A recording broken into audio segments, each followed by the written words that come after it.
우리 이광성 교수님을 만나게 됐는데, 수학을 전공하시는 분이 뭐 문학을 굉장히 시를 좋아한다고 막 시를 쓸 거라고 막 그러시더라고요. 그런데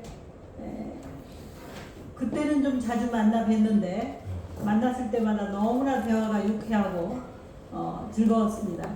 자, 그런데 코로나 때문에 이렇게 수년 동안 못 뵙다가 얼마 전에 또 전화를 한번 하시더니 시인이 되셨다고 하고 또 소문으로 듣기도 들었어요. 그러더니 또 한참 뒤에 또 전화하셔서 이런 모임을 하는데 좀 와서 강의를 해달라 이렇게 말씀을 하셨습니다. 그래서 뭐 기꺼이 이렇게 초대에 응했고요. 또 이 자리에 오니까 얼굴이 정말 생각이 나요. 익숙한 그런 얼굴이. 성함이 어떻게 되신다고 그랬죠? 예, 전 이름이 박원배라고 합니다. 박원배 시인님을 또 1981년에 제가 지금은 부경대학교지만 그때 이름은 부산 수산대학이었습니다. 서울에서 공부하고 있다가 부산 수산대학에 81년에 이제 첫 부임을 해서 교수가 됐는데 36년 6개월을 근무를 하고 정년 퇴임을 했습니다. 정년 퇴임을 할 때 생각하니까 태어나서 저는 우리나라 나이로 6살부터 그때 국민학교 초등학교를 다녀서 계속 학교만 학생으로 다니든지 가르치는 교수가 되어서 다니든지 간에 학교만 다녔던 것 같아요. 그래서 이제 졸업을 하는 느낌이 학교를 벗어나지 뭐. 네, 졸업을 하는 느낌이 이렇게 들었는데요. 졸업을 하는 것 같더라고요, 정말로. 65년 만에 한 60년도 더 넘게 학교를 다니다가 졸업을 하는 느낌이었는데, 아까 저기 어느 분께서 부경대학교의 대학원의 문학치료학과를 가려고 했었다는 말씀하셨는데 그 학과를 만든 게 바로 저예요. 그래서 지금 들어오는 사람은 제 강의를 들을 수 없는 것을 이제 좀 유감스럽게도 생각을 하는데, 문학이 이제 좀 실용적인 부분으로서 문학 치료학 같은 것이 이제 문학이 요새 인문학, 문학뿐만 아니라 인문학, 어학, 어문학이 굉장히 이렇게 너무 실용 만능주의적인 이런 사회에서 자꾸 폐과도 되고 그리고 이제 실용적 가치에 대해서 너무 없다고 생각을 했기 때문에 제가 이제 생각을 해보니까 국어 국문학과가 어떤 실용적인 가치를 추구하려면 두 가지 방향이 있다. 일단 글쓰기 분야, 여러 방향의 글쓰기가 필요하죠. 뭐 문학적인 글쓰기뿐만이 아니라 방송을 하려도 방송 작가가 필요하고 방송 구성 작가, 또 광고에도 이제 글쓰기가 필요하니까 광고 카피라이터, 뭐 요새 이제 조금 있으면 정치의 계절이 드는데 이제 그럴 때 그런 사람들이 내는 책이 있죠. 무슨 막 자서전, 뭐 이런 자기가 언제 그런 거 쓰겠습니까? 그러니까 작가들이 다 대필합니다. 대필 작가들이 있는데 이제 이렇게 자기 작가, 물론 작가들이 대필 작가를 하죠. 이름은 안 밝히고 뭐 전업으로, 여러분들도 아시다시피 이제 전업으로 돈을 벌어서 밥 먹고 사는 작가는 0.0001% 정도밖에 안 될 거예요. 어느 분야나 마찬가지예요. 문학만 그런 게 아니라 요즘 뭐 대중가요가 그렇게 많이 지금 트로트가 특히 코로나 시기에 이제 굉장히 트로트가 이렇게 우리 사회에 대유행을 했는데 그 가수들 중에 밥 벌어 먹고 사는 사람이 몇 명이 되겠어요. 다 어느 분야든지 뭐 대중예술조차도 그런 거예요. 문학 같은 건 이제 순수 예술이니까. 그런데 자, 아무튼 또 노래도 이제 가사가 필요하니까 또 글쓰기가 이제 필요하고, 이제 이 글쓰기라고 하는 것이 넓은 분야에 각종 분야에 이제 필요한 그런 실용적인 측면이 있고, 또 한 가지는 문학이 가지고 있는 이 치료 치유적인 그러한 측면을 좀 실용적으로 갖춰갈 필요가 있다. 이렇게 이제 판단을 했습니다. 그래서 저도 2012년부터 문학 치료에 대해서 관심을 적극적으로 가지고 제가 이제 12년에 관심을 가지면서 그때 이제 부경대학교 인문사회과학연구소 소장을 제가 아주 오랫동안 하면서 그 잡지를 등재지까지 이렇게 만들어 놓고 이제 나왔는데 만들어 놓고 그만둔다 해가지고 장기 집권했어요. 한 사람 그 자꾸 바뀌면 그게 이제 연속성도 없고 안 되기 때문에 그래서 이제 치료를 공부를 시작하면서 이제 스터디 그룹을 만들어서 연구 과정으로 해서 12주 해서 이제 인문사회과학 연구소 소장과 인문사회과학 학장의 수료증까지 이렇게 발급하는 이 문학치료 과정, 그 연구 과정을 이제 딱 실행을 하고 그걸 하면서 그때까지 나와 있는 모든 문학치료에 관계된 책, 논문을 전부 읽었습니다. 그래서 이제 저도 2019년에 국제팬 한국본부에서 이제 팬문학상을 주는데 제가 이제 평론 분야의 수상자로 선정이 됐는데 그때 이제 수상작은 치유 코드로 소설을 읽다 하는 이제 소설을 치유 코드로 읽는 오늘 이 글도 이제 거기에도 이제 100% 그대로는 아니지만 이제 수록이 되어 있습니다. 그래서 문학 치료 이것이 이제 2012년 이후부터 저의 중요한 전문 연구 분야가 되었어요. 그래서 이 치료와 관련해서 실제로 이제 어떤 일도 했는가 하면 그때 이제 퇴직을 전후해서 이제 기장군의 인문대학에 이제 강의를 여러 학기를 했습니다. 여러 학기를 하면서 또 계속 저 혼자 계속 할 수는 없으니까 끝나니까 몇 학기를 하고 끝나니까 계속해서 이제 그 강좌를 들은 사람들이 이제 많이 있었어요.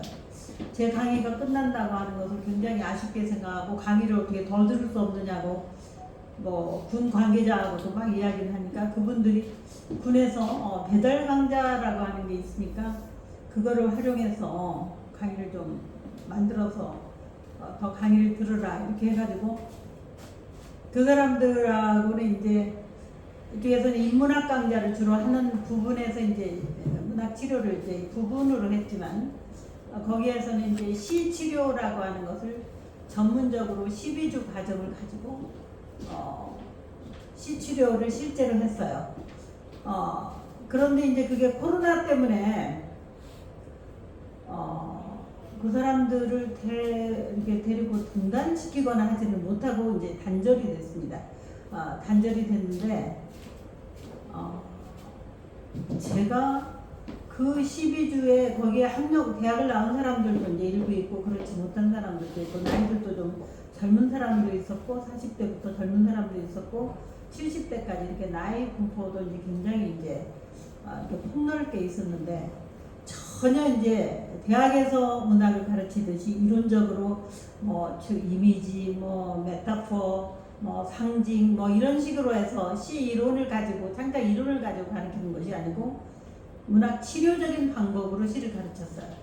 그런데도 불구하고 12주를 지나는 사이에 굉장히 시를 이제 잘 쓰게 되더라고요. 물론 이제 시를 잘 쓰게 된 것은 부수적인 효과였고 실제로는 거기에서 이제 어떤 사람은 우울증, 조울증이 있는 사람, 또 언어장애는 아니지만 굉장히 이렇게 말을 막 못하고 남 앞에서 이렇게 그런 비행기피증 같이 그런 것도 있는 사람, 또 어떤 사람은 자기 남편이 이제 갑자기 이제 노안이배가 계속 병원에 달리니까 너무 정신적으로 스트레스를 많이 받고 이런 사람 등등 이제 많은 사람들이 약간의 이런 정신치료라고 조울증이 있는 사람은 병원에 이제 주기적으로 상담을 했지만 나머지는 이렇게 병원에 가서 정신과적인 치료를 받아야 될 정도는 아니지만 여러 가지 살아가면서 이제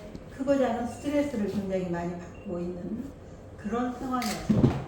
그 12주 과정이 끝나고 나니까 그런 것들이 다 굉장히 개선이 돼요. 굉장히 개선이 되고 너무 좋고 막 어떤 사람은 뭐 씻는 게 너무 습관이 돼서 버스 정류장에서 이제 조금 차 기다리는 동안에 버스 기다리는 동안에 이제 시간이 있으면 또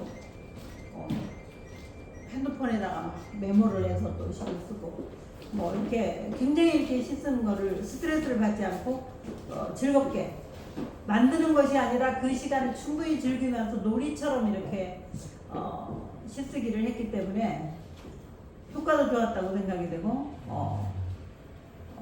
그거를 이제 또 심리치료도 실제로 됐고 시도 잘 쓰게 됐고 이제 일타쌍피 일석이조 이런 그 효과를 거뒀고 제가 그렇게 하고 난 다음에 서울에 있는 어느 문학 잡지에서 원고를 하나 써달라고 치료에 대해서 원고를 써달라고 하더라고요.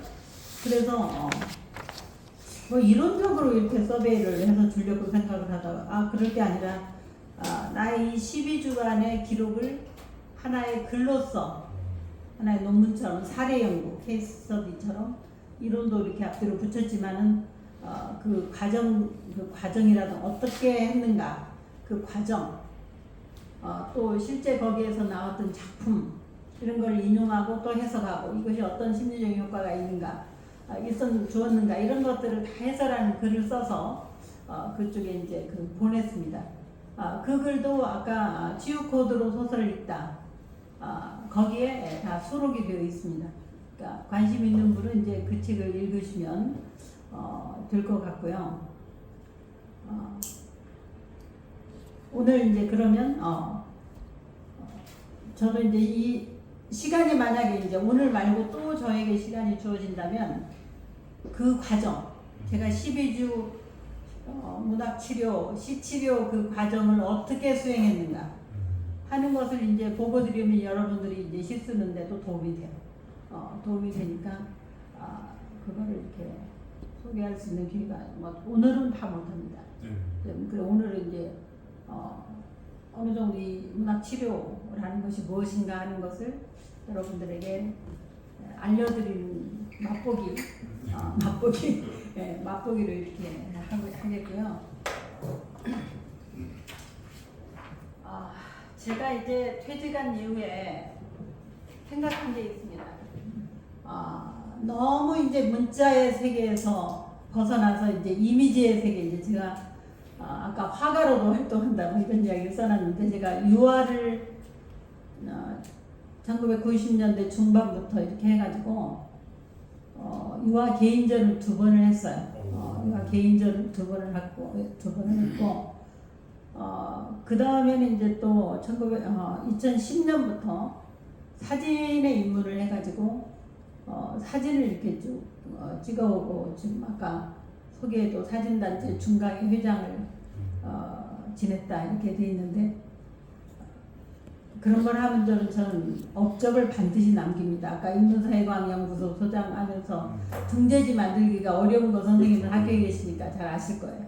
등재지를 만들고 그만뒀고 사진단체 중강 2년을 하면서 전시와 출판 프로젝트를 부산 문화재단에 신청을 해가지고 지원금을 받았어요. 제가 태어나서 처음으로 이제 연구 전문 분야의 문학 분야의 연구 프로젝트로 수도 없이 많이 이제 받아왔지만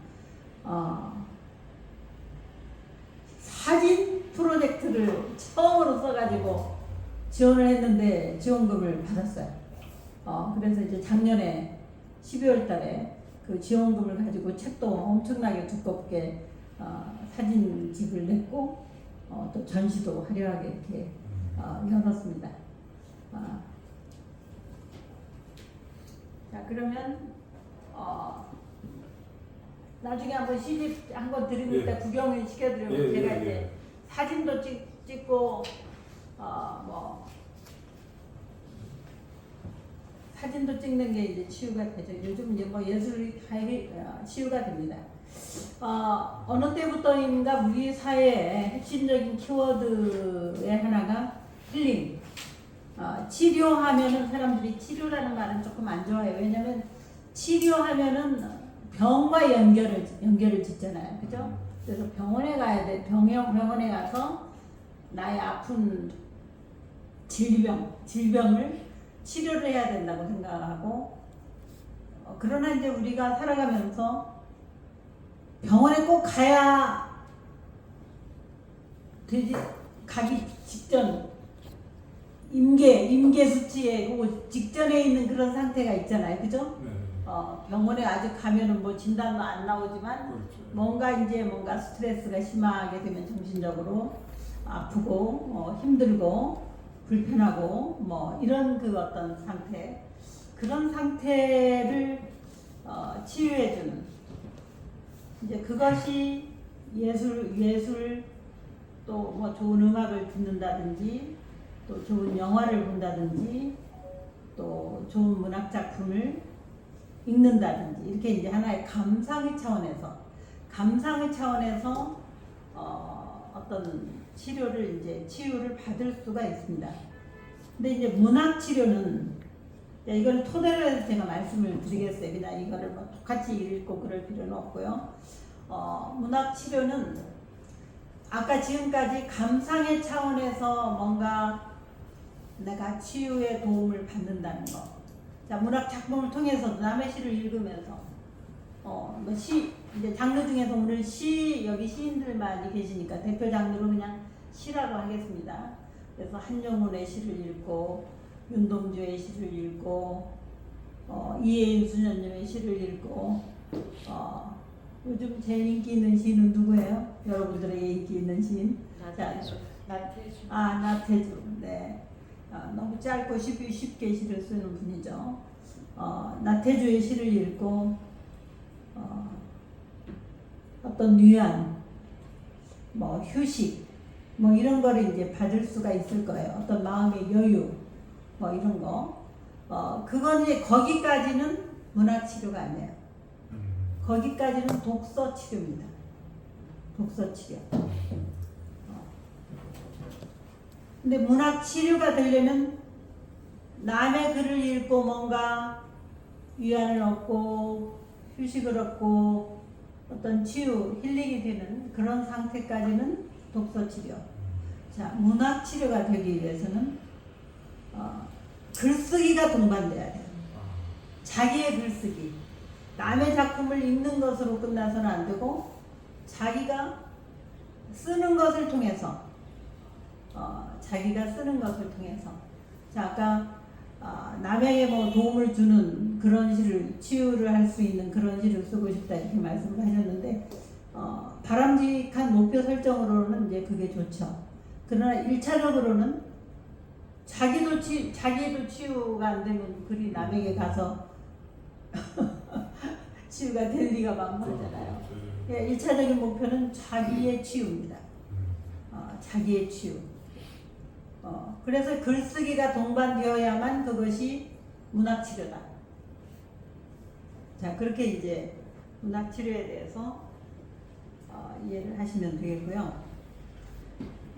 제가 이제 여기 힐링이 필요한 시대에서 미셸 푸코라고 하는 프랑스의 사회학자이자 철학자, 그분의 말씀을 좀 이야기를 하자면, 인간의 내면에 잠재되어 있는 병리적 현상이 사회의 억압적인 권력 구조와 연관이 되어 있다고 이분은 봤어요. 그러니까 개인이 건강하기 위해서는 사회가 건강해야 된다 하는 것이죠. 그러니까 개인의 건강이 사회 전체의 건강, 건전성과 연관되어 있다는 거죠. 아마 여러분들도 요즘 실감하고 있죠. 정치가 지금 굉장히 어떻습니까?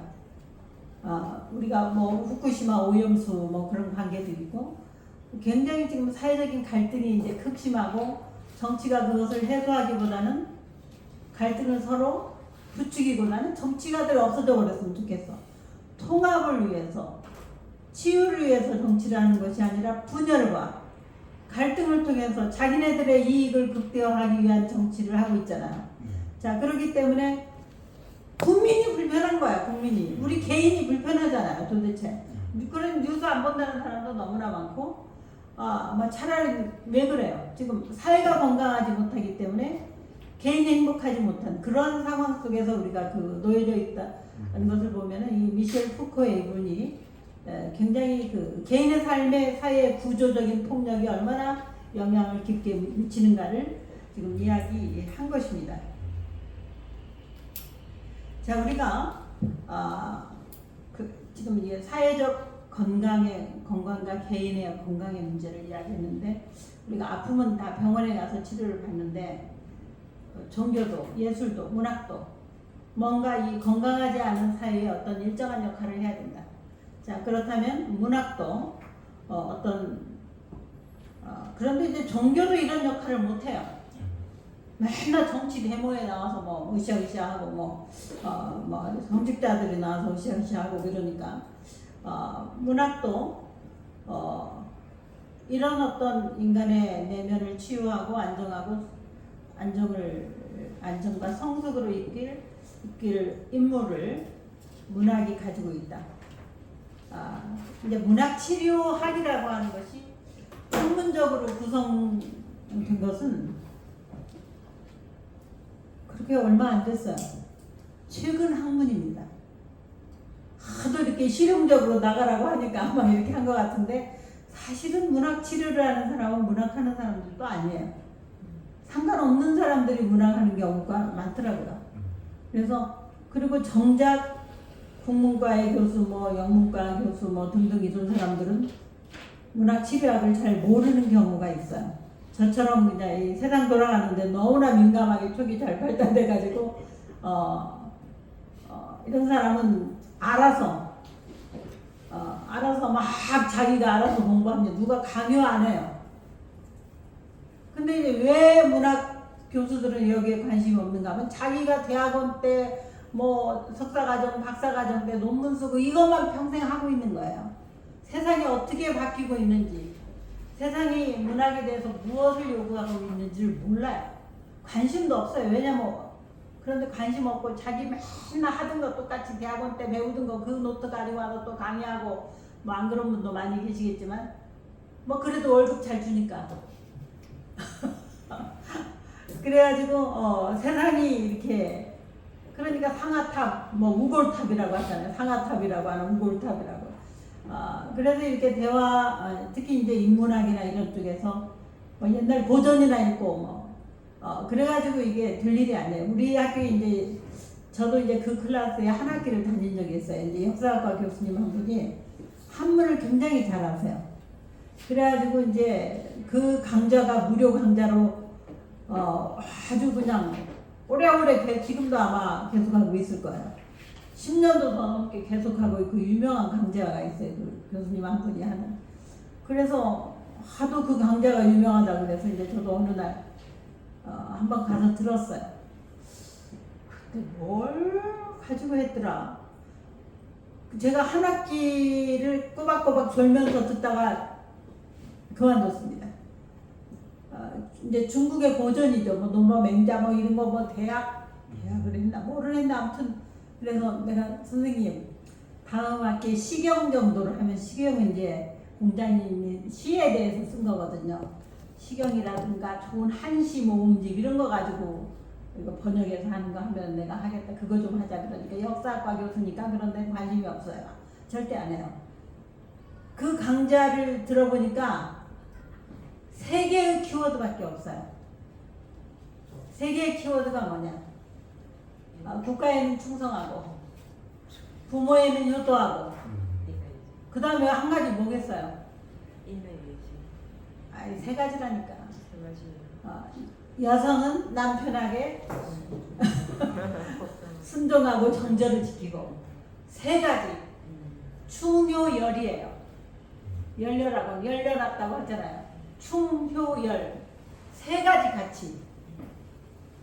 그거 수천 년 전에 3가지, 그때는 굉장히 이게 중요한 가치였겠죠. 그러나 21세기를 살아가는 우리들에게 뭐 일부 필요한 부분이 있겠지만 충효열이라고 하는 것이 다 강자의 논리입니다. 국민에 비해서 국가가 강자고 표 지금은 바뀌었지만 그렇죠? 지금은 아이들이 3점이잖아. 과거에 그러니까 아이들에 비해서 부모가 강자니까 부모를 강자. 또 남편 아내에 비해서 여성에 비해서 남성이 강자니까 강자를 위한 논리예요. 그게 강자 그렇죠? 네. 근데 지금 세상이 다 바뀌었잖아요. 민주주의 국가가 돼서 국민들도 다 민주적으로 의사를 결정할 수가 있고 주권을 행사할 수가 있고 지금 세상이 바뀌어가지고 자식 하나씩밖에 안 나가지고 지금 평균 출생률이 뭐 0.7% 뭐 아니 그게 1년 내에서도 막 바뀌어요. 저도 이제 글을 쓰다 보면 통계 이런 걸 인용해야 될 때가 이렇게 있잖아요. 한 해에도 작년 재작년인가 뭐 글을 쓰는데 0.84던데 조금 있으니까 0.8로 되고 뭐 요새는 0.7로 됐더라고. 특히 부산이 심합니다. 대도시 중에서 이 고령화 속도가 가장 빠른 대도시가 부산이에요. 네, 초고령 사회로 1등으로 진입했어요. 이것도 예상 연도보다 2년 빨리. 그래 참 죽을 지경이지 이게 부산이. 그러고 보니까 이 자리에도 이렇게 보니까 근데 문학예술을 보면은 다 젊은 사람은 밥 먹고 살기 힘들어서 문학예술 못합니다. 다 연세들이 있어야 돼요. 그래야 어느 정도 자기 삶을 돌이켜보고 뭔가 이제 글로서 또 남기고 싶기도 하고 또 자기 표현도 되고.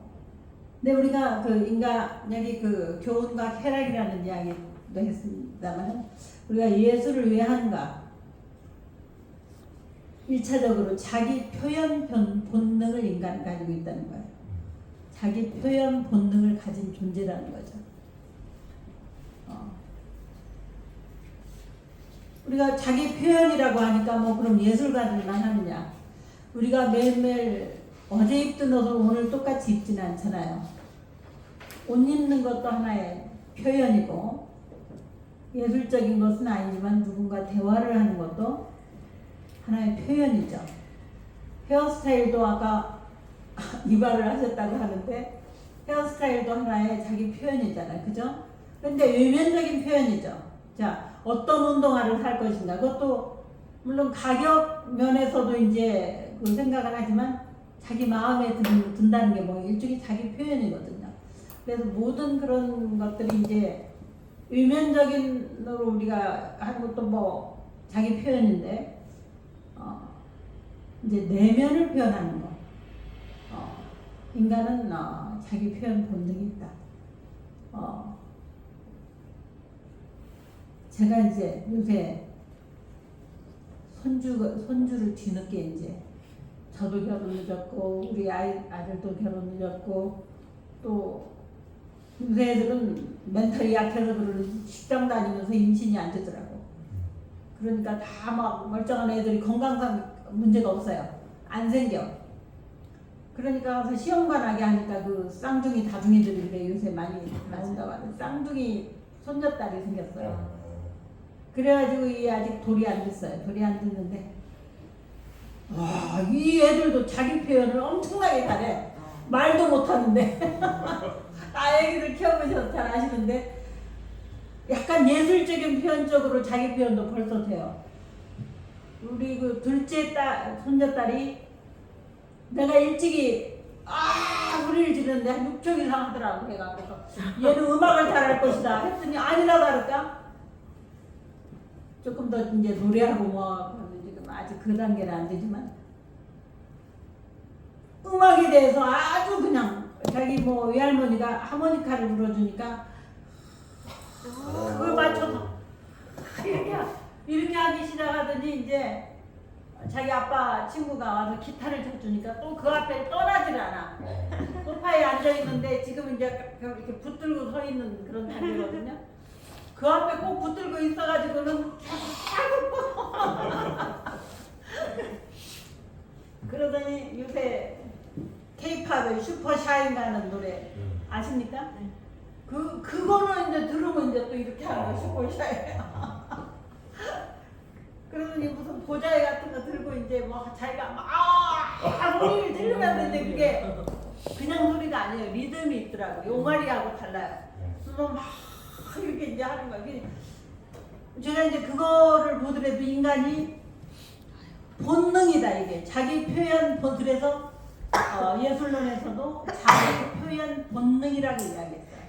그러니까 여러분들이 지금까지 이제 지금 뭐 시인이 되신 지 얼마 안 되셨는데 그동안 정말 자기 표현 본능적으로 가지고 있는 자기 표현 본능을 이제까지 못하고 사셨네요. 언더로 살았어요. 뒤늦게라도 네. 뒤늦게라도 이 길로 들어오신 것을 환영합니다. 자, 자기 표현을 충분히 해야 건강한 삶이 되는 거예요. 그 이제 이론적으로 이제 계속 말씀을 드리겠습니다. 자, 그래서 이제 아리스토텔레스라고 하는 서양의 철학자고 수학자고 뭐 문학 이론가고 뭐 아무튼 이 사람은 천재예요. 이제 과거의 사람들은 전천후야, 전천후. 요즘 사람들은 너무 미세한 자기 전문 분야가 한 가지밖에 없는데 옛날 사람들은 이렇게 전천후예요. 그러니까 아까 철학자, 수학자, 뭐 문학 이런 거. 그러니까 아리스토텔레스가 쓴 시학이라는 책이 지금까지 아마 일부는 이제 한 권 없어져 버렸습니다만 서양의 최고 오래된 문학 이론서예요. 그래서 제가 이렇게 읽어보면 천재다.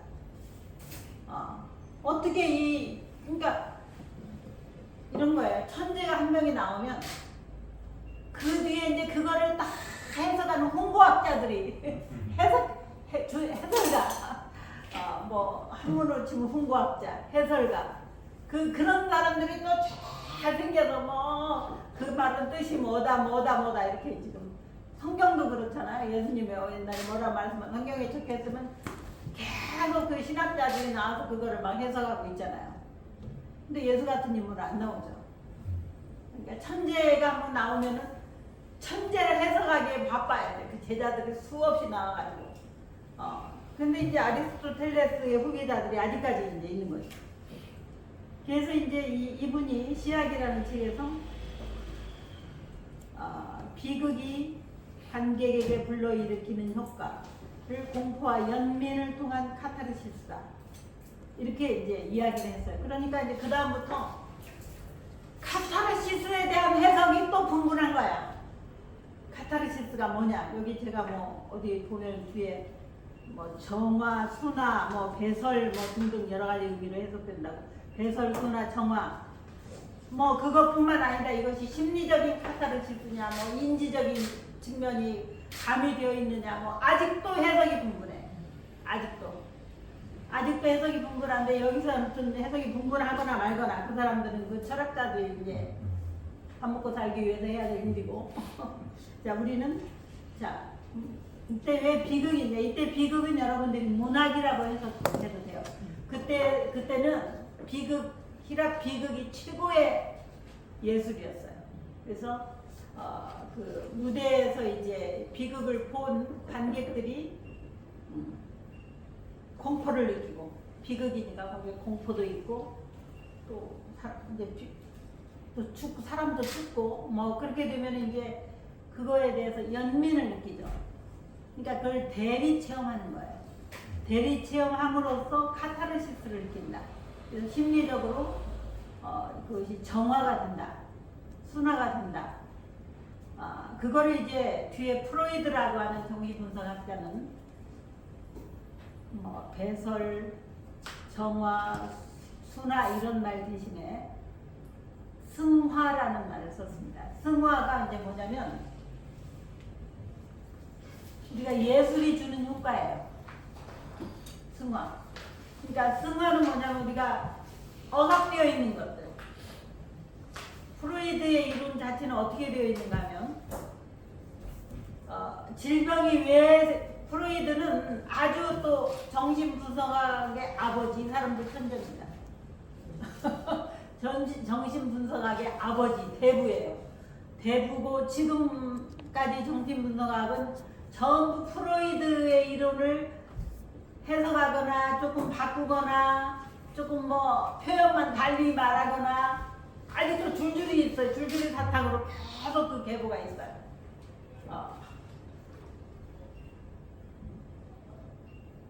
그러니까 이 사람은 예술이라고 하는 것을 뭐라고 해석을 했는가 하면 마음속에 욕망, 억압된 거 이걸 이제 평소에는 다 억압이 되어 있죠. 네. 근데 그거를 마음속에 분출하는 욕망을 그대로 표현해버리면 그거 사회가 용납되는 것은 상관이 없겠지만 용납되지 않는 것을 자기 멋대로 표현해버리면 뭐가 돼요? 범죄, 저 사람 미워. 네. 생각 죽여버리고 싶어. 너무 미울 때는 그런 마음도 들잖아요. 네. 나한테 손해를 끼치게 하고 막 나를 맨날 뭐 때리고 죽여버리고 싶어. 그런 마음이죠. 이제 이게 욕망이에요. 자, 그거를 정말로 죽여버리는 행동으로 하면 그게 뭐예요?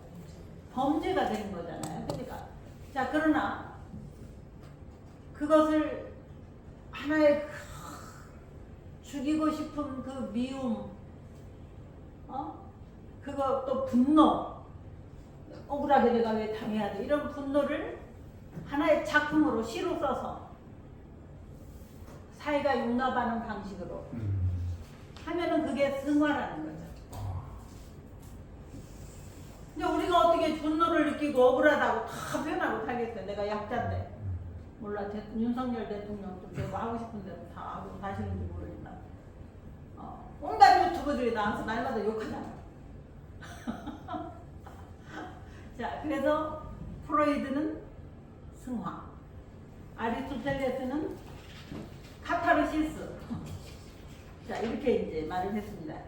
자, 그 외에도 뭐 알베르스는 계시와 각성, 괴테 변화. 이 변화는 이제 정말로 이게 성숙한 자로의 변화를 말하는 것입니다. 자, 리처드 영국의 문학 이론가입니다. 이 사람은 리처드라고 하는 사람은 과학적 언어와 그러니까 문학적 언어는 비과학적 언어라고 했어요. 과학에서 진술하는 방식과 문학에서 진술하는 방식이 다르다는 거예요. 그래서 문학적인 진술을 뭐라고 이야기하냐면 슈도 스테이트먼트. 슈도가 뭐예요? 가짜, 의사 이런 뜻이거든요. 가짜. 슈도 스테이트먼트는 진술이에요. 과학적인 진술은 과학적인 진술이죠. 자, 문학적인 진술은 슈도 스테이트먼트라고. 가짜 진술이라는 거예요. 자, 그게 가짜라고 하는 것이 그럼 뭐냐? 진실하지 않다는 의미인가? 아니라는 거죠. 자, 여러분들이 잘 아는 시를 통해서 제가 말씀을 드려보겠습니다. 김소리 진달래꽃은 다 아시죠? 뭐라고 되어 있어요? 나보기가 역겨워 가실 때에는 말없이 고이 보내드리오리다. 영변의 약산 진달래꽃 아름다다 가시는 길에 뿌리오리다. 가시는 걸음 노인 그 꽃을 사뿐히 들여밟고 가시옵소서. 나보기가 역겨워 가실 때는 죽어도 아니 눈물을 흘리오리다. 그게 뭔 얘기야? 나 너 가거나 말거나 꽃까지 따서 뿌려줄 테니까 잘 밟고 가. 죽어도 너 가는데 슬퍼하지 않겠어. 그 얘기예요? 아닙니다. 뭔 얘기야?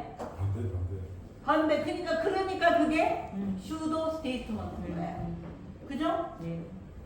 문학은 그렇게 말하는 거예요. 잘 가. 잘 가라. 가지마. 그죠? 가지마. 진달래, 네가 밟고 가는 그 진달래꽃이 바로 내 마음이야. 죽어도 아닌 눈물을 흘리기는 죽도록 지금 눈물을 흘리고 있는 거 아니에요. 붙들고 싶지만 그렇게 말하지 않고. 자, 여러분들이 시를 쓸 때도 그렇게 쓰셔야 돼요. 슬프다. 안 슬프다고 말해야 그게 더 배가 되는 슬픔이 되고 가지 마세요라고 말하면 더 가니까 하지 마세요 하지 않고 잘 가라 하잖아. 잘 가라. 눈물도 안 흘릴 거야. 마음 편히 잘 가. 자, 그렇게 문학은 슈도 스테이트먼트다.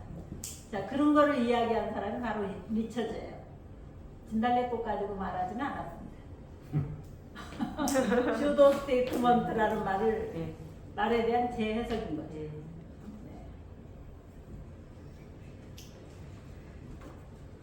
자, 그래서 이렇게 유명한 문학자와 문학 이론가들이 일찍부터 시의 치유 효과에 대해서 말을 했다는 거예요. 자, 그럼에도 불구하고 이렇게 오랫동안 문학이 가지고 있는 치유 효과를 말했는데도 불구하고 문학 치료학이라는 학문이 생긴 거는 최근의 일이다. 제가 이제 그 부경대학에 있을 때 독일에는 이제 통합문학 치료라는 것이 이제 그러니까 문학 치료학도 계보가 크게 두 가지가 있어요. 독일식의 계보, 미국식의 계보, 두 개의 큰 계보가 있습니다. 그런데 독일은 주로 통합문학 치료를 하는 거예요. 통합문학 치료학회. 통합문학 치료 이제 뒤에 뭐 나옵니다만은 문학만을 텍스트로 해서 치료를 하는 것이 아니고 다른 텍스트들, 음악, 미술, 뭐 연극, 영화, 뭐 등등 다른 주변의 그런 텍스트, 예술적인 텍스트를 같이 결합시켜서 치료를 이제 문학을 베이스로 하고 그런 것들을 결합시켜서 같이 치료하는 방식을 통합 문학 치료라고 하는 것입니다. 주로 이제 이 미국도 이제 미국에서도 이렇게 문학 치료가 이렇게 성행하게 된 이유는 2차 대전을 주도한 나라잖아요. 거기에 전쟁터에 가서 젊은이들이 많이 죽었습니다. 그래서 이제 생기는 게 유사무 스트레스 장애, 그죠? PTSD, 이제 유사무 스트레스 장애에 시달리는 그런 군대 갔다 와서 전쟁터에서 죽음을 목격만 했겠습니까? 자기가 총을 쏘아서 죽이기도 하고 우리나라에서도 그런 사람들이 많이 있죠. 월남전에 가서 실제로 이렇게 자기가 총을 쏴가지고 사람을 죽여보고 또 뭐 문 앞에서 사람이 죽고 그러니까 뭐 고엽제만이 문제가 아니라 그런 마음속에 그런 그 상처를 이제 가지고 있는 젊은이들이 많이 있었기 때문에 일찍이 문학 치료가 미국에서는 병원에서 한 과정으로 들어와 있어요. 병원에서 우리나라에는 병원에서 공식적으로 문학 치료를 하는 것이 거의 없습니다. 뭐 일부 뭐 연세대학에서 조금 한다 뭐 이런 말이 있고 하지만 대학에서 커리큘럼으로 이과대학에서 문학 치료를 하나의 커리큘럼의 한 과정으로 시키진 않아요. 그걸 해야 돼요. 근데 해야 되는데 또 불구하고 그걸 잘 하지 않는데 아무튼 그렇게 큰 두 개의 계보가 있고 통합 문학 치료는 일반 문학 치료하고 어떻게 다른가를 말씀을 드렸습니다. 근데 요즘 이제 치료 이제 이게 힐링이 필요하다고 하니까 뭐 음악 치료, 미술 치료, 무용 치료, 연극 치료, 뭐 영화 치료 등 다양한 예술 치료가 많이 생겼어요. 그래서 이제 심지어 음악 치료는 뭐 잠이 안 올 때는 무슨 음악, 마음이 불안할 때는 무슨 음악 이런 게 이렇게 정해져 있어요. 근데 문학은 그렇게 하기가 어려워요. 똑같은 단어를 두고도 개개인마다 경험하고 있는 마음속에 그것이 다르기 때문에 누구에게는 치료가 되지만 누구에게는 상처가 될 수도 있잖아요. 제가 지금 퇴직하면서 아까 발표한 것이 문자의 세계에서 좀 해방되어서 이미지의 세계로 가겠다. 이거 한 가지 이야기를 했고, 마음으로 작정한 것은 이런 게 있습니다. 내가 이제 일부러 찾아서 일을 하지는 않겠지만 내가 필요하다고 나에게 전화를 하거나 해서 해달라고 하는 것을 이제 하겠다. 그래야 사회와 저도 계속 연관을 가지고 하기 때문에, 그래서 이제 원고 쓰는 일은 원래 계속 하고, 이제 문학과 관련해서만 말씀을 드리자면, 그 다음에 이제 강의도 지금 제가 주기적으로 일주일에 2번 하고 있어요. 기장에서 기장읍에서 하는 이제 시낭송과 창작 그 프로그램에 금요일날 가서 2시간 강의, 시창작 관련 강의입니다. 뭐 낭송은 그냥 맛보기로도 뭐 낭송의 규칙 같은 거만 해주고 주로 창작을 가르치고 있고, 그 다음에 그 경주 가면 독립모걸문학관이라고 있잖아요.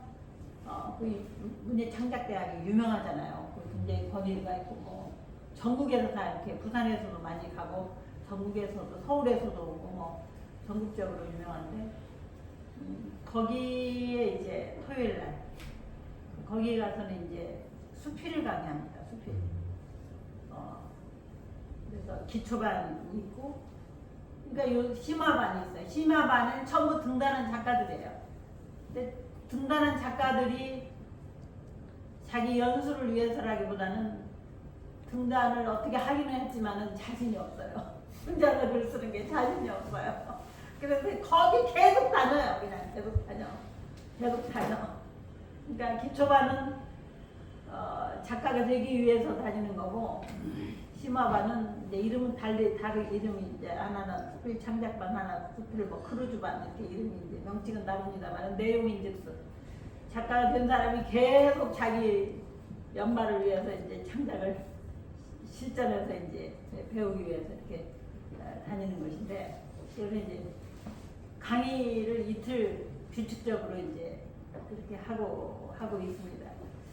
그리고 이제 또 문학과 관련해서 하는 일은 이제 뭐 주기적으로 있는 일은 아니고 심사.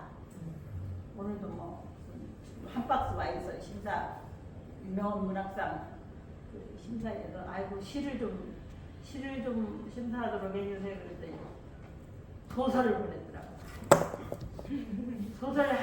그러니까 시집 20권 읽는 것보다 소설을 한 권 읽는 것이 더 시간이 많이 걸려요. 옛날에 이제 그 신라대학의 김용태 스님이자 시인이신 그런 총장님이셨거든요. 시인이고 또 평론가이기도 하고 그런데 그분이 이제 저한테 한번 전화를 하셔서, 아휴, 송 교수, 내가 시하기를 잘했지 이게 소설 뭐 심사를 한번 해보니까 시간이 왜 있는데 어떻게 송 교수 그거 소설을 하느냐고. 제가 이제 석사학위 논문은 시로 썼고, 박사학위 논문은 이광수의 문학 평론으로 박사학위 논문을 받았고, 또 여기 대학에 오니까 강남주 총장도 지내신 그 시인이 계시면서 그때는 이제 국문학과가 없었어요. 교양과정부 이렇게 했었는데 자기가 시를 하니까 내가 그동안에 이제 석사학위 논문을 시를 쓰고 하니까 이제 평론도 제가 시론으로 평론을 했거든요. 김수영, 김광석 이런 거 가지고 이제 현대문학을 통해서 또 세계문학에는 김소월을 가지고 이제 글을 써서 이렇게 했는데, 시론을 계속 발표하는데 그걸 좀 불편하게 여기더라고. 그래? 그럼 내가 소설하지 하고 이제 그때부터 시에 대한 논문은 그분을 의식을 해서 좀 자제를 하면서, 이제 평론은 어쩔 수 없이 이제 시해설 쓰고 뭐 평론해달라는 거는 쓰지만 계속 논문은 이제 소설을 가지고 이제 써서, 제가 장르별로 하면 전공이 시도 전공이고 소설도 전공이고, 수필도 이제 이제 이론적으로도 제가 말씀을 드려요. 이론적으로도 수필이 전공이 된 이유는 오래전에 일이에요. 그것도 90년대 일인데, 수필과 비평이라는 잡지의 주간 선생님이 계시는데 어떤 그 학회에서 제가 말하는 걸 이렇게 들으시고 인사를 하고 이렇게 했는데, 그 다음에 학교 끝나고 와서 이제 전화가 왔어요. 송 교수. 지금은 이제 수필도 평론도 좀 왕성하고 이론도 조금 있습니다만은 그때만 하게 돼도 수필은 창작만 있고 평론이 없고 이론이 없던 그런 시대였어요. 수필의 이론, 그분은 이제 우리나라 최초로 수필에 관해서 박사학위를 받으신 분이에요. 지금은 돌아가셨어요. 정주환이라는 분이었는데 수필에 이론이 없다. 평론도 없고 성 교수가 좀 이쪽을 좀 안규팅에 해서 좀 도와줬으면 좋겠다 해서 그렇게 끌려 들어가가지고 수필에 대해서 이론을 이렇게 하게 되고 수필 평론도 하게 되고 또 우리 구경대학교에 저는 또 생각하면 또 과목을 만들어요. 수필 창작론, 수필 문학론이라고 수필 문학론 해가지고 교과목을 만들어서 이론도 조금 가르쳤지만 실제 학생들하고 창작을 시켰어요. 그래서 제가 얘들 근데 그게 대학의 커리큘럼은 주로 이제 한 학기 단위예요. 두 학기가 안 가요. 한 학기 단위입니다. 한 학기마다 이제 과목이 바뀌니까 얘네들을 데리고 한 학기만 더 하면 다 수필가를 만들겠더라고. 그렇게 이제 유연성이 있어요. 아직 20대 애들은 막 이렇게 두뇌 유연성도 있고 또 부경대학 정도 오는 아이들은 머리도 상당히 좋고 그러니까 그래서 그런데 아무튼 그런 과목도 이제 아까 문학치료 학과도 만들잖아요. 학과도 만들고 과목도 만들고 또 책도 쓰고 뭐 이렇게 바로 해버려요. 논문 쓰고 책 쓰고 바로 이제 이렇게 해버리는데 아무튼 제가 그래서 시, 소설, 수필 다 합니다. 이론도 전부 뭐 책을 제가 50권도 더 넘게 됐으니까 그러니까 제가 이제 지금도 책을 쓰고 있어요. 제가 퇴직하면서 누구를 롤 모델로 삼을까? 그래서 이제 미국의 심리학자이자 상담 이론가인 로저스라는 분이 계세요. 그분이 퇴직을 하고 나서 100편의 논문을 쓰고 10권의 책을 냈다 이렇게 돼 있어요. 이 사람을 롤 모델로 하면 되겠다. 이렇게 생각을 하고 계속 하고 있어요. 저도 지금 그래서 책을 몇 권을 냈나? 2권. 20년에 지금까지 6권 단행본 냈어요. 그래서 이제 언제까지 할 거야 도대체? 로저스가 10권 냈으니까 난 11권쯤 낼까? 그렇게 해서 이제 목표를 세워놓고 합니다. 그래서 로저스도 10권 냈는데 이제 나도 10권 이상은 이제 돼야 되겠지. 누가 시킵니까? 그러니까 대학에 있을 때도 그래요. 뭐 법적으로 승진하는데 필요한 딸랑딸랑 그 논문만 쓰고 많은 사람들이 대부분인데, 그러니까 학문을 정말로 좋아하는 사람인 거죠. 이제. 그래서 막 무슨 성과급 막 1등 받으면 막 남보다 막 1등하고 2등이 2배 차이고 2등은 뭐 얼마 다른 그거 몇 년에 총장이 이제 그런 걸 장려할 때는 막 굉장히 많은 돈을 받아요. 성과급으로.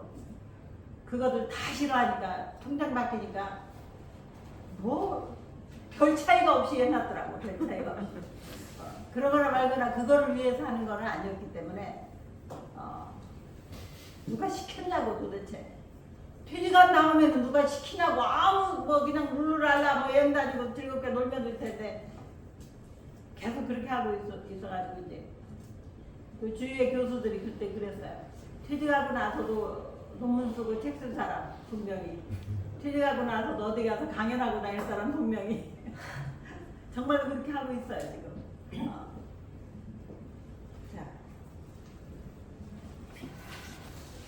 자, 그 다음에 3번으로 한번 가보겠습니다. 심리적 카타르시스와 인문학적인 통찰. 이 항목으로 가서 아까 이제 첫 번째 단락은 문학치료와 독서치료가 어떻게 다른가 하는 거거든요. 말씀드렸죠. 그러니까 독서치료는 문학 이외에도 다른 텍스트를 사용할 수 있지만 듣기와 우리가 국어의 4가지 영역은 듣기, 읽기, 그러니까 아니요 말하기, 읽기, 듣기, 쓰기 이런 4가지가 있잖아요. 그래서 읽기와 듣기.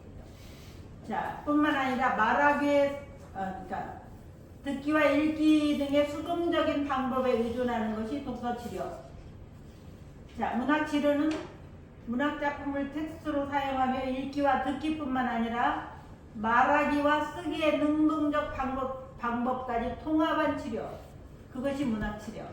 자, 독서 치료와 문학 치료의 차이 또 그 다음에 뭐라고 그랬어요? 통합 문학 치료 제가 아까 말씀드렸죠? 문학 이외의 다른 장르를 통합하여 치료에 활용한다. 자, 그래서 그러면 이제 이렇게 하는 것이 어떻게 효과가 있는가? 상담자 또는 치료사라고 합니다. 참여자, 내담자라고 이렇게 독자를 말하는데, 자, 글쓰기 작업을 통해서 이제 만약 여러분들이 이제 이렇게 저기 하면은 제가 상담자고 치료사가 될 수가 있고 이 클래스에 오신 여러분들이 참여자나 내담자가 될 수가 있는데 글쓰기 작업을 통해서 자신의 문제를 인지하고 감정을 표현하게 하고 자기 문제가 무엇인가 또 지금 느끼고 있는 내 감정이 무엇인가를 알아서 표현하게 하면서 자신의 삶을 변화시킬 수 있도록 도와주는 것이다. 그래서 문학은 참여자들에게 그들의 느낌을 드러내고 깊이 느끼도록 하며 그들의 정서적 이해의 폭을 넓게 하도록 동기를 유발한다는 거예요.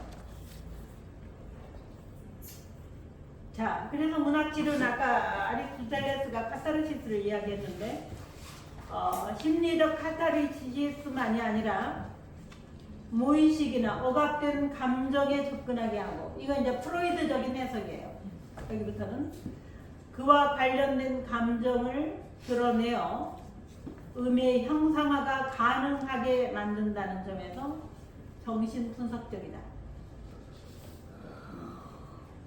자, 문학치료는 수용적이고 수동적인 입장의 독서치료를 넘어서서 능동적 글쓰기를 통해서 이미지와 상징을 만들어내고 상징적 형상화를 통해서 자신의 상처를 드러내는 적극적인 치료다. 그래서 문학치료는 심리적인 카타르시스만을 추구하지 않는다는 거예요. 카타르시스를 넘어서서 글쓰기를 통해서 이미지와 상징을 만들어내고 상징의 형상화를 통해서 자신의 상처를 드러내는 적극적인 치료다. 자, 지금 이제 문학이 왜 이 상처를 드러내는데 효과적인가? 시가 특히. 자, 자기의 내면의 프로이드는 무의식이라고 하는 것을 어떻게 받는가 하면 자기 감정의 저 밑바닥에 꽉 억압되고 있는 어떤 감정 그런 거를 무의식이라고 봤어요. 그러니까 너무 끔찍하고 너무 아프고 너무 불편하고 너무 공포스럽고 너무 분노스럽고 그런 것들은 직접 표현하기가 어때요? 쉽습니까? 그러니까 억압돼 깊은데 막 억압돼 너무 슬픈 거 이런 건 깊게 무의식 깊게 억압되어 있다는 거예요. 잘 드러나지가 않아요. 평소에 의식이 꽉 누르고 있기 때문에 슈퍼에고가 또 꽉 누르고 있기 때문에 자 그런데 죽을 때까지 억압이 잘 돼 있느냐? 아니라는 거죠. 그것이 자 프로이드적인 해석입니다. 그것이 현재의 나에게 어떤 문제를 일으킨다고 봐요. 억압되어 있지만 그래서 이제 나타나는 질병이 뭐냐면 중독, 알코올 중독, 또 뭐가 있어요? 도박, 그 다음에 이제 화병 뭐 이런 거 그런 것들이 원인이 현재 있는 것이 아니라 프로이드적으로 해석을 하자면 그 억압되어 있는 무의식이 해소되지 않은 채 의식화되지 않은 채 자기도 모르는 상태에 이렇게 억압되어 있기 때문에 현재 그런 것들을 일으킨다는 거예요. 이해가 되십니까? 수긍이 되십니까? 네. 예. 그렇게 해서 문학은 그런데 무의식을 자기도 모르는 사이에 드러내게 한다는 거예요. 직접 말하기는 어려운데 은유를 통해서 상징을 통해서 왜냐하면 직접 말하면 너무 막 그게 아프고 또 불편하고 그러니까 상징을 통해서 드러낸다는 거예요. 상징. 자, 문학이 좋은 점이 바로 그거예요. 상징은 간접적인 거잖아요. 직접적이지 않잖아요. 은유나 상징은 간접적인 거예요. 간접적으로 드러내면 좀 다소 드러내기가 쉽다. 자, 그래서 은유나 상징을 통해서 드러내기 때문에 그것이 효과적이죠. 그것이 효과적인 거예요.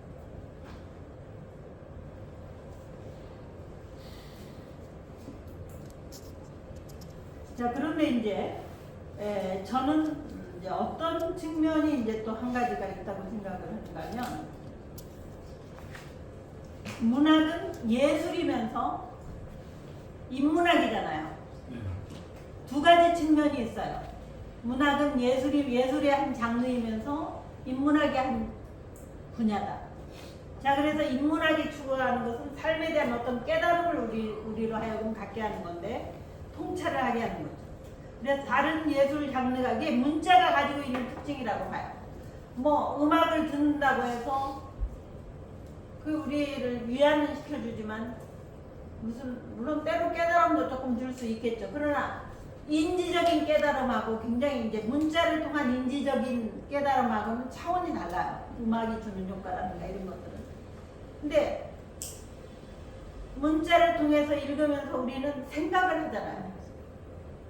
생각을 하죠. 생각을 하면서 깨닫는 거예요. 그래서 인지적인 통찰을 통한 치유, 깨달아야 치유가 되는 거예요. 결국은. 자, 도박, 무슨 마약 중독.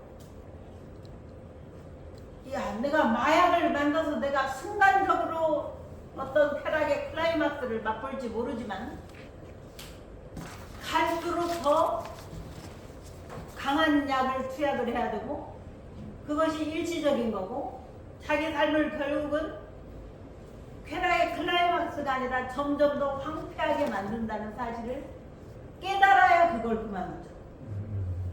그전 깨달아도 그걸 그만두기가 중독은 그게 어렵지만 일단은 깨달아야 되는 거예요. 그래서 문학은 깨닫게 만든다는 거죠. 깨닫게 만든다. 치료만, 우리가 법정 스님이나 이혜인 수녀님의 수필이나 시를 많은 사람들이 좋아하는 이유는 그분들이 어떤 영성의 깨달음을 우리에게 주기 때문에, 종교는 다르지만 우리 영적인 어떤 깨달음을 우리에게 하나의 시로서, 수필로서, 문학으로서만 좋을 것이 아니라 어떤 종교적인 어떤 영적인 깨달음을 우리에게 주기 때문에 그분들의 책이 이제 스터디셀러가 되고 이제 그런 건데, 그래서 저는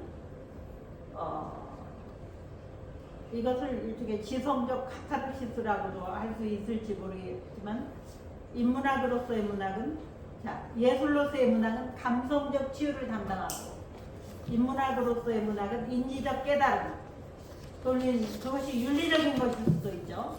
윤리적이든 지성적인 것이든 간에 삶에 대한 사유와 통찰을 통해서 우리를 치유하고 변화시킨다. 우리 인간에게는 신체적 아픔도 있고 감정적 고통뿐만 아니라 인식론적, 존재론적, 가치론적인 고통도 있다. 우리 내부에 항상 선악의 갈등이 있잖아요. 그건 뭐예요? 이거를 해야 될까? 이건 나한테는 이러지만 다른 사람한테 이러는데 해야 되나? 가치의 논쟁이 끊임없이 마음속에 일어나잖아요. 이제 무엇이 더 가치로운 것이다라고 하는 거에 대한 갈등이 있을 때 문학 작품은, 어떤 작품을 읽으니까 도스토옙스키의 쥐와벌을 읽으니까 어떻게 해야 되겠다, 그런 깨달음을 얻을 수가 있잖아요. 자, 그것을 통해서 저는 문학 치료를 감성적인 것뿐만이 아니라 인지적인 그런 깨달음을 통한 치유의 효과가 분명히 문학에는 있다. 다른 예술은 갖지 못한 그런 매우 효과적인. 근데 그 글 쓰는 과정은 사실 좀 어렵죠. 어렵고 그냥 단순한 감상자의 역할이 아니니까. 아무튼 그래서 문학 치료가 효과가 있다 이렇게 이제 생각이 되는 거죠. 그래서 인문학은 또 근데 다른 이제 뭐 철학에도 요새 철학 치유 이게 있어요. 철학 치유 이런 걸 하는데 철학의 치유는 이게 구체성이 없어요. 이제 소크라테스 철학 치유로 제가 책을 다 봤어요.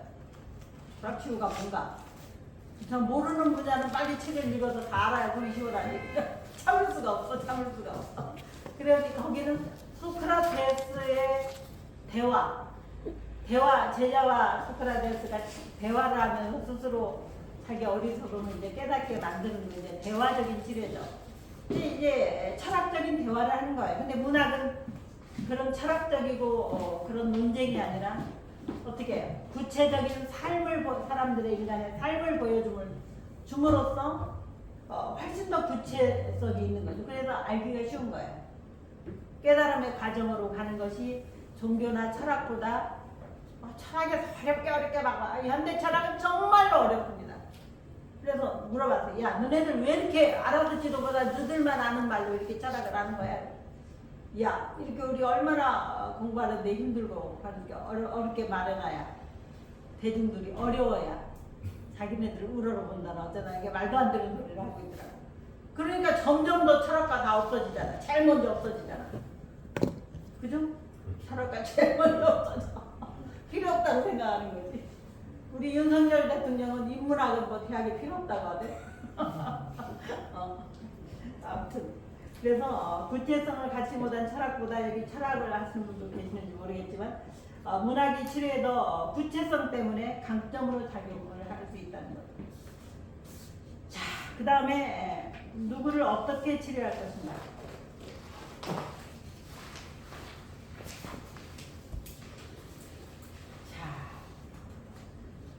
우리가 건강하다는 것은 이미 WHO에서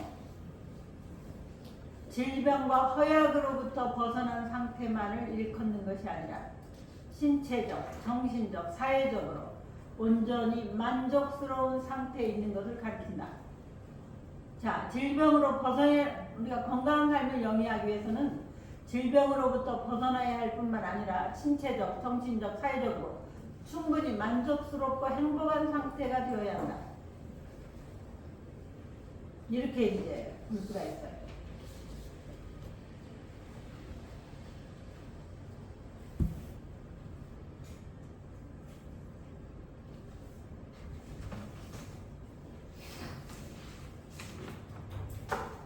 그래서 이제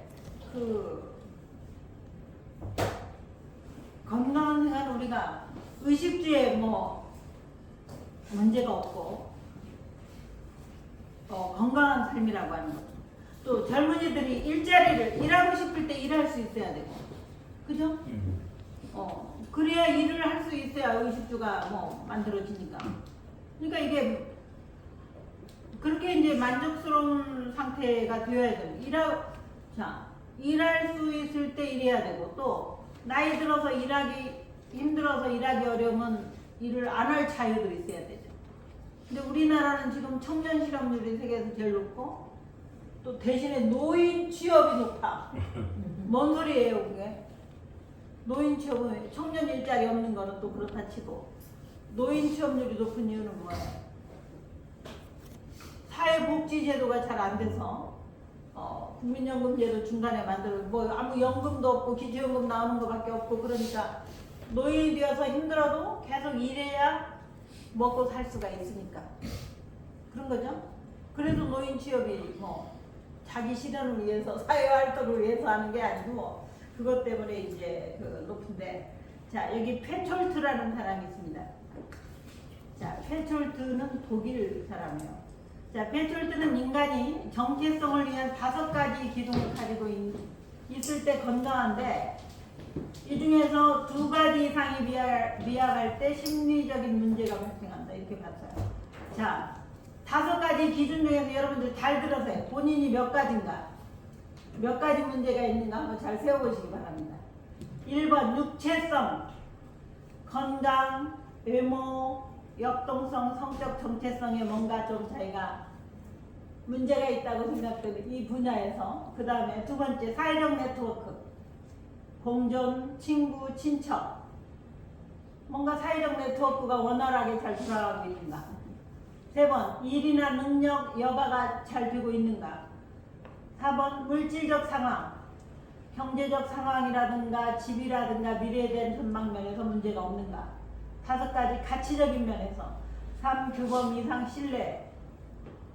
이런 5가지 중에서 2가지 이상이 미약하면 심리적 문제가 발생한다. 이렇게 봤는데 몇 가지예요? 하나, 뭐 5가지가 나는 다 좋아. 다 좋아.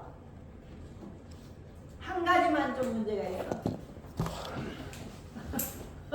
2가지. 3가지.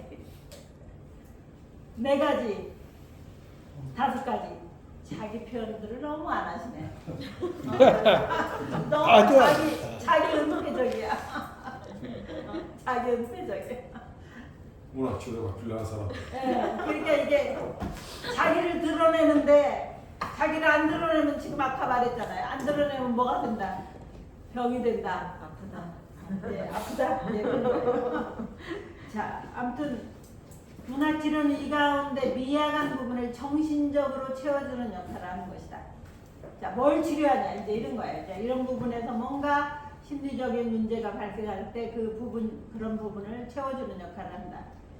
자, 그래서 문학치료는 신체적 질병을 치료한다기보다 정신적 건강을 치료한다고 보는 것이 옳다. 예를 들면 정서불안, 우울증, 알코올이나 인터넷 등 각종 중독에 빠진 환자들. 자, 이 경우에도 약물 치료로 확실한 효과를 기대할 수 있는 사람은 약물 치료를 받게 되지만 그 경계에 놓인 사람들의 경우에 문학 치료가 관여할 수 있다. 특히 중독과 같은 경우는 무엇보다 인지적 통찰이 중요하므로 문학 치료의 효과를 기대할 수 있는 분야이다. 뿐만 아니라 정상적으로 발달해 가면서 겪는 갈등이나 문제를 가지고 있는 사람들. 그러니까 문학 치료를 받는다 이거 다 문제가 아니라 우리가 사춘기에도 여러 가지 뭐 가치관이 정립이 안 돼서 뭐 고민이 많고 그렇잖아요. 또 우리가 사축이라고 있죠. 사축이. 예, 사축이가 중2병을 싸우면 못 이긴다. 중2하고 사축이 엄마하고 싸우면 누가 이겨요? 중2가 아니라 사축이 엄마가 이겨. 엄마가 이겨. 그러니까 그때 그러니까 사춘기 때 질풍노도의 시기처럼 사축이도 질풍노도의 시기예요. 너무 사춘기도 무난하게 보내신 것 같아. 자, 그런데 그래서 이제 이 경계에 있는 그런 그 갈등이나 문제를 가지고 있는 사람들, 또 예술을 개인의 성장과 발전의 수단으로 생각하는 사람들에게도 문학은 치료 효과를 줄 수가 있다. 자, 이렇게 보시면 되겠습니다. 자, 프로이드 아까 제가 말씀을 드렸는데 프로이드는 인간의 정신적인 상처는 모두 어린 시절의 체험이나 정서 장애에서 온 것이다. 이렇게 봤어요. 하지만 인간의 정신적 트라우마는 반드시 과거의 어린 시절로부터만 온 것이 아니다라고 보는 것이 게슈탈트 심리학이에요. 그래서 지금 여기의 문제에서 게슈탈트 심리학은 원인을 찾습니다. 지금 여기에 자아가 직면한 실존적 문제들이 과거의 상처보다 더 갈등의 원인이 된다. 지금 내가 당장의 실업자가 돼가지고 지금 뭔가 할 수가 없는 문제가 더 크지. 생각을 해보세요. 어렸을 적에 뭐 엄마로부터 상처받은 그것이 더 크겠어요? 아니죠. 그러니까 게슈탈트 심리. 자, 프로이드는 과거에 관심을 두고 게슈탈트 심리학은 지금 현재 여기에 현재 관심을 두는 거예요. 무엇이 우리 인생에 더 큰 영향력을 미칠 것인가? 뭐 같아요?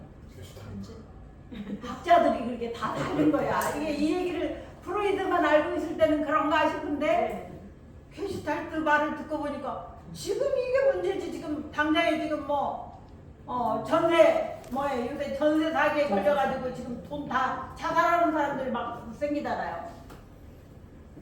왜 자살해?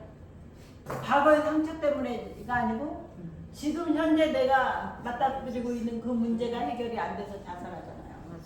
네. 그러니까 그런 거 같네 또 이렇게 생각이 드니까. 그러니까 이게 뭐 게시탈트 학파가 있고 이제 프로이드 학파가 있는데 우리 같은 사람은 다 이제 양쪽을 다 읽어가지고 너도 맞아, 너도 일리가 있어 이제 이렇게 이제 해석할 수밖에 없죠. 자, 그래서 게슈탈트 심리학은 다양한 삶의 문제들을 하나씩 따로 떼어보지 않고 그것들이 서로 전체적이고 유기적으로 관련된 것으로 이해하고 새롭고 독특한 접근 방식을 제시합니다. 네, 그 펄스가 창시자예요. 여기는 프로이드가 창시자가 아니고 펄스 독일 사람입니다. 게슈탈트라는 말도 이제 독일어죠. 신체와 감각, 감정, 욕구, 사고 그리고 행동 등을 서로 분리된 현상이 아니라 하나의 의미 있는 전체로 봤다. 또한 인간을 신체와 정신 그리고 환경을 서로 불가분의 관계에 있는 통합적이고 유기적인 존재로 이해함으로써 기존 심리치료의 이원적 세계관을 극복했으며 내담자로 하여금 자신의 문제를 새로운 시각에서 바라보고 독창적인 방법으로 해결해 줌으로써 그들의 삶을 창조적이고 신선한 것으로 바꿔준다. 자, 펄스는 개체, 바로 인간의 우리 인간 개체는 게슈탈트 전체 형성에 실패하면 게슈탈트가 전체라는 뜻입니다. 형성에 실패하면 심리적, 정신적 장애를 겪게 된다고 봤다. 자, 건강한 삶이란 바로 분명하고 강한 게슈탈트를 형성할 수 있는 능력과 같다 했다. 건강한 개체는 매 순간 자신에게 중요한 게슈탈트를 선명하고 강하게 형성하여 전경으로 분명하게 떠올릴 수 있는 데 반해서 그렇지 못한 개체는 전경을 배경으로부터 명확히 구분하지 못한다. 이게 이제 전문적인 용어예요. 자, 배경은 프로이드적으로 생각하면 무의식 상태로 이렇게 잠재되어 있는 거예요. 그게 뭔지 몰라 불확실해요. 그거를 잘 알아차려서 이제 이 게슈탈트도 이게 전경화하는 과정이 다 이렇게 있거든요. 프로세스가 있는데 그거를 분명하게 떠올려야만 자기 문제를 뭔가 정확히 알아야만 해결이 될 거 아니에요. 자기 심리적인 문제가. 그러니까 약간 표현을 달리했지만 이거 이런 거예요. 배경에 있는 것은 프로이드적으로 이야기하면 무의식, 전경화하는 것은 무의식을 떠올려서 의식화한다고 하거든요. 배경에서 전경으로 떠올리는 것은 의식화 과정인 거죠. 표현이 좀 다른 거예요. 표현을 달리해야 또 후계자들 있더라고. 그 팀워크에 사람들이 모이고 하니까. 아무튼 근데 제가 딱 그건데는 프로이드하고 그 표현을 달리했지만, 근데 다만 이런 차이는 있어요. 문제가 과거에만 있다고 보는 것은 프로이드인데, 이 과정은 무의식을 의식화한다. 이거는 이제 뭔가 지금 현재의 문제지만 뭔가 이게 나를 지금 지배하고 있는 현재의 꺼림직하고 불편한 것이 무엇인가 해결되지 않는 것, 그걸 분명하게 알아차려서 전경화할 때 해결책을 찾을 수 있다고 보는 거거든요. 그러니까 그 과정은 비슷한 거예요. 결국 용어는 다르지만 원인은 이제 과거와 현재에서 이제 그런 차이가 있지만 뭔가 이렇게 잘 모르는 불확실한 상태에서 확실한 상태로 이렇게 만들어주는 그 프로세스는 같다. 이렇게 이제 보여지는 거죠. 그래서 이렇게 분명하게 게슈탈트를 강하게 형성해서 전경으로 떠올려야만 건강한 개체가 된다는 거예요. 그래서 근데 건강하지 못한 개체는 전경을 배경으로부터 명확히 구분하지 못하고 즉 특정한 욕구나 감정을 다른 것들과 구분하여 강하게 게슈탈트를 형성하지 못한다. 이런 사람들은 흔히 자신이 하고 싶은 일이 무엇인지 잘 모르며 따라서 행동 목표가 불분명하고 의사결정을 잘하지 못하고 혼란스러워한다. 제가 이제 기장에 있는 그 C 클래스에서 뭐라고들 쓰는데 네 감정의 정체가 무엇인가 네가 분명히 먼저 깨달아야 돼. 이렇게 말하거든요. 게슈탈트적으로 하는 거예요.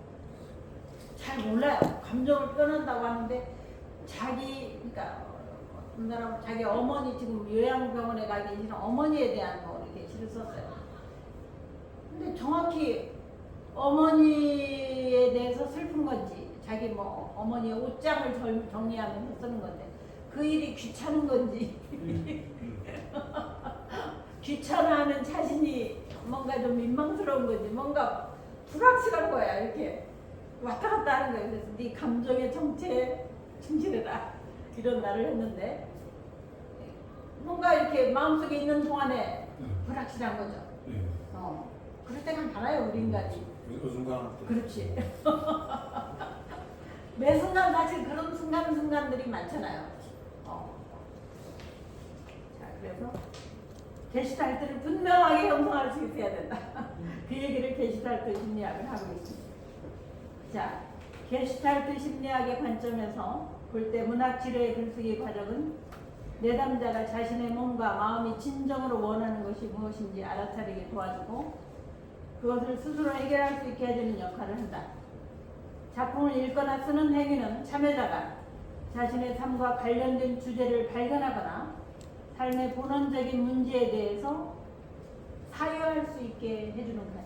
자, 불확실한 것을 글로 쓰면 확실해져요. 물론 글을 글로 써도 불확실할 때가 있어요. 여러분들도 이제 시를 쓸 때도 그렇잖아요. 뭔가 마음속에 떠도는 이미지들이 있잖아요. 그냥 이미지 상태로 있는 거 왔다 갔다 하고 뭔가 분명하진 않은데 일단 써놓고 보면은 조금 분명해지고 다시 그것도 이제 정리가 안 된 상태로 왔다 갔다 하니까 그걸 다시 정리하고 순서도 바꾸고 그렇게 하면서 분명하게 만드는 거잖아요. 내가 이 시에도 뭘 의도했는가 분명해지잖아요. 그러니까 이게 지금 게슈탈트적인 과정을 하고 있는 거예요. 여러분들 시 쓰는 과정 자체가 어떤데요. 그래서 결국은 치료가 된다. 불확실한 것들이 배경에 있던 것들이 글을 씀으로써 또 그걸 잘 정리하는 과정을 통해서 확실해지니까 치료 효과가 있다는 거예요. 그래서 자, 게슈탈트 심리학의 과정에서 볼 때 여기 있고 자, 작품을 읽거나 쓰는 행위는 참여자가 자신의 삶과 관련된 주제를 발견하거나 삶의 본원적인 문제에 대해서 사유할 수 있게 하는 과정이다. 문학의 감성적인 언어는 보이지 않는 존재의 세계를 열어 보여줄 수 있고 언어와의 접촉으로 진정한 존재 체험을 할 수 있게 만든다. 자, 왜냐하면 언어는 스스로 자기를 드러내도록 내맡김으로써 존재 체험을 할 수 있게 돼. 언어가 그런 역할을 하는 거예요. 아까 제가 뭐라고 했어요?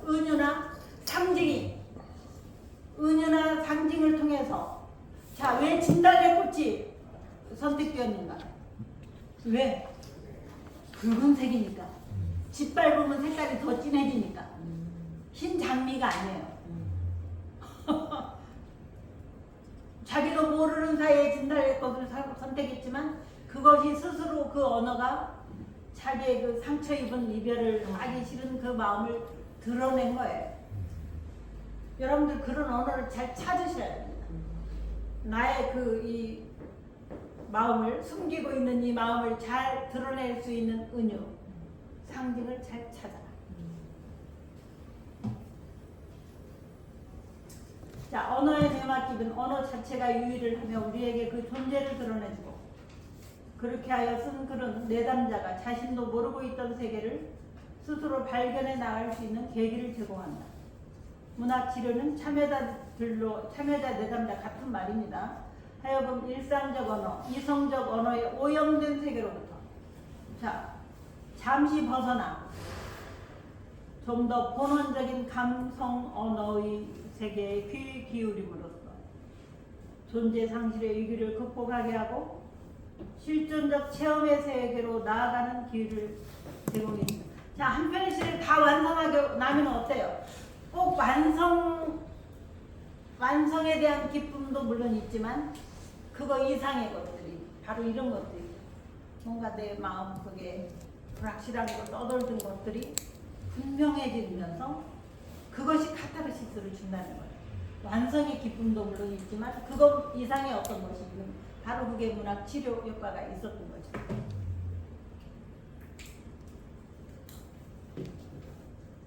따라서 문학치료에서는 글쓰기는 작품으로서의 완성도가 중요한 것이 아니라 얼마만큼 솔직하게 자신의 내면의 감정을 잘 드러내느냐 하는 것이 관건이다. 그래서 잘 드러내게 했더니 문학 이론을 안 가르쳐도 시를 너무 잘 쓰게 됐다는 거예요. 자, 제가 이 과정을 오늘 시간이 다 근데 이런 시에 한번 지난번에 아까 이야기했던 그 12주 과정 그 클래스에서 썼던 이런 시가 있어요. 시를 쓴 사람이 아니에요. 너는이라는 제목의 시인데 커피잔 표면에서 애쓰던 침묵은 또다시 호기심에 집착한다. 먼 산은 듣지 않고 봄 햇살에 떠밀려 걷다가 맞닥뜨린 미소에 시선을 피하고 말았다. 너의 두려움은 계단처럼 비밀스럽구나. 문학치료 과정에서 쓴 시예요. 바로 근데 이 너는의 화자는 아직 충분하게 자신의 무의식과 이게 재성입니다. 무의식과 대면할 용기를 갖지 못하고 있음이 드러난다. 커피잔 표면에서 애쓰던 침묵이 그런 거죠.